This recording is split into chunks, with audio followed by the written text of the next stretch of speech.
The post-apocalyptic genre only started gaining real traction a few decades ago. If I wanted to scare you, I'd say it's because humanity's collective subconscious senses something ominous. But honestly, it's probably just a modern-day horror story, fueled by the way our brains prioritize negative, threatening information as more important. It also ties into our natural desire to escape the historically unnatural modern lifestyle for something simpler, even if it's more dangerous. Plus, stories in this genre are packed with adventure and a touch of romanticism. When people talk about post-apocalyptic worlds brought on by disaster or war, you often hear claims about regressing to the 18th century, the Middle Ages, or even the Stone Age. But I think that's a big misconception. A historical era isn't just about a specific level of technology, it's also a particular form of societal organization, which we've long left behind. Just knowing about steam engines or similar inventions doesn't mean much. Mass production of anything remotely complex requires more than just know-how. It needs a whole societal system, an economy, logistics, labor markets, and supply chains. All of this takes centuries to develop. Civilization has regressed plenty of times throughout history. In Europe, for example, there's the collapse of the Bronze Age and the fall of the Roman Empire, both followed by periods of decline often called the Dark Ages. But even those collapses didn't deeply impact the foundations of society, like agriculture, which relied on manual labor and simple tools. In the 21st century, though, we're in a much trickier and more precarious situation. Businesses are always chasing maximum profits, which is why the most developed countries have shifted their focus to finance, services, and high-tech industries. Meanwhile, less developed nations have been relegated to being the farmers or miners of the global economy. And let's face it, financial markets, software, or processors are only relevant as long as a country is consistently supplied with food and resources. On the flip side, modern agriculture and resource extraction also depend heavily on complex machinery. And as you might have noticed, producing something as simple as a tractor often requires the coordinated efforts of numerous factories scattered across the globe. In short, without diving too deep into economics or politics, our civilization has evolved from a straightforward mechanism into something much more complex, and therefore much more fragile. The lives of 8 billion people aren't sustained by manual labor, but by machines, which themselves are the result of a synthesis of countless technologies. Modern agriculture, for instance, isn't just about tractors and harvesters. It also involves the chemical industry, logistics, energy, and much more. And that's just scratching the surface. Most modern crops are hybrids or heavily modified plants, the result of thousands of years of careful breeding. I've come across claims that outside of greenhouses, without fertilizers, irrigation, or artificial pollination, these plants wouldn't survive more than 2 growing seasons in the wild. If the system of industrial agriculture, with all its agronomists, machinery, and factories, were to collapse, humanity would lose about 3/4 of its cultivated plants. On top of that, we often associate medieval peasants with being uneducated and unsophisticated. And sure, any of us today could probably impress them with our theoretical knowledge. But how many people today actually know what crop rotation is, or how to implement 2-field or 3-field systems in practice? The rapid population growth during the early modern period wasn't primarily driven by industrialization or mechanization. Those came much later. Instead, it was innovations like the 4-field crop rotation system, which alternated grains, legumes, and root vegetables to maintain soil fertility without modern chemical fertilizers. Globalization has turned the world into a complex machine, full of economic and political contradictions. And if you pull just a few cards from this house of cards, the consequences could be devastating. Such a collapse wouldn't just mean a world without iPhones or computers. It would mean widespread famine and a massive reduction in the global population. So, in my somewhat subjective view, the post-apocalypse for survivors would mean long centuries of subsistence farming, manual craftsmanship, and bartering. The level of subsistence farming and craftsmanship after a collapse might actually be lower than in the Middle Ages. Practical knowledge and skills are no longer passed down, and over 90% of the information we store in our minds is completely useless in real-life survival. Modern civilization turns people into narrow specialists, tiny cogs in a massive machine, none of whom can function independently. Urban centers have always been the driving force behind technological progress, but in their current form, cities can't survive without electricity, water supply, sewage systems, and the daily delivery of vast amounts of food. Meanwhile, rural life in the early 20th century wasn't all that different from the Middle Ages, and in some areas, it's still similar even today.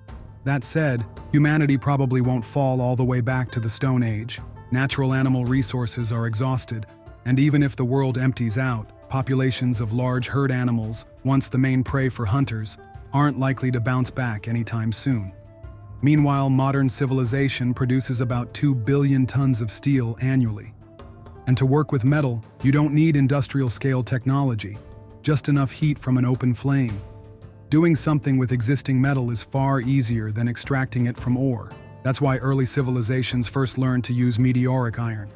Plus, steel and cast iron contain carbon, which lowers their melting point, making them slightly easier to work with than raw iron from ore.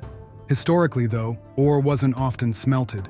The iron in ores is usually found in the form of oxides, like magnetite, iron 3 oxide 4, or hematite, iron 2 oxide 3, essentially rust.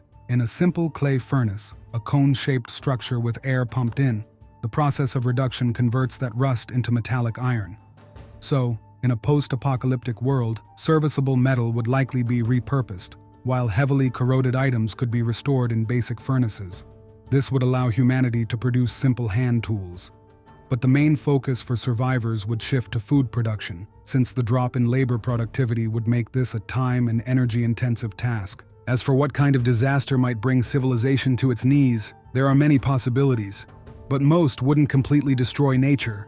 Take the Chernobyl disaster, for instance. It released as much radioactive contamination as hundreds of nuclear bombs, and people predicted nothing would grow there for centuries. Yet today, the exclusion zone is essentially a wildlife sanctuary. Those who lived through the 1990s or the early 2000s in struggling post-Soviet regions know how quickly abandoned fields and industrial sites get overrun by weeds. Broadly speaking, after any catastrophe, grasses would likely recover first. In steppe regions, even areas that burn completely in a fire are almost indistinguishable from untouched areas the following year. This naturally makes livestock farming seem like a promising option in such a world. Breeds like sheep, which thrive on pasture and can graze even in winter, would be particularly useful. Livestock products aren't just about meat and milk. They also provide leather and wool for making shoes and clothes. Grasslands recover much faster than forests, after all. Forests, on the other hand, are already being actively destroyed by humans, even without any apocalyptic event. Researchers at the Sukachev Institute of Forests warn of a trend toward Siberian forests transforming into steppe. In a world with fewer forests, livestock farming could also help solve energy problems. Dried mixtures of manure and straw, or hay, known as dung bricks, are still used as fuel in some regions today. Naturally, agriculture would remain a critical food source. Survivors could likely grow hardy and widespread crops like potatoes and legumes. Among grains, rye would be more practical than wheat, as it's better at handling frost and drought. Without functioning transport infrastructure, oil extraction and refining, or the production of lubricants, modern vehicles would likely become obsolete within a few years. Distances would once again feel vast, making regional contact less frequent. Rivers would regain importance, serving as sources of additional resources, water for technical needs, and transportation routes. Settlements would likely shift back toward riverbanks, just as in the past. Alongside the disappearance of cities, urban populations as a category would vanish, with survivors living in villages near rivers and lakes. In steppe regions, nomadic traditions might even make a comeback. Construction would focus on using widely available clay, which can often be found just a meter or two below the surface. When mixed with straw and water, clay can be used to make adobe bricks, or as infill for wooden frames in wattle and daub construction. In northern regions, wood would remain the go-to building material. Houses, as in the past, would typically have a floor area of less than 50 square meters, making them easy to heat with a simple stove. While modern humans have useful knowledge about pathogens and disease transmission, there's a grim downside. Pharmaceuticals, vaccines, and medical infrastructure would disappear, leading to a rise in infant and child mortality and a drop in life expectancy to about 35 years. If we were to estimate the technological level of a collapsed modern world, it would likely resemble early medieval Europe or the early Iron Age. This, of course, refers to technological levels, not social structures. Society might develop entirely new traits. Still, The more advanced a civilization is, the harder its fall and the greater the toll in human lives. Once humans started using tools and switched to farming, we essentially began cheating nature, evolving into a sort of cheater species. And now, to maintain our high standard of living and a booming population, constant progress is non-negotiable. The moment we falter, or even just stand still, all our achievements from the last few millennia could collapse into the abyss. Sadly, we don't fully grasp the weight of the responsibility we owe to future generations. And though I'm a historian, a person who's focused on the past and often critical of the present, I'd rather see us conquering the stars than perfecting recipes for manure bricks.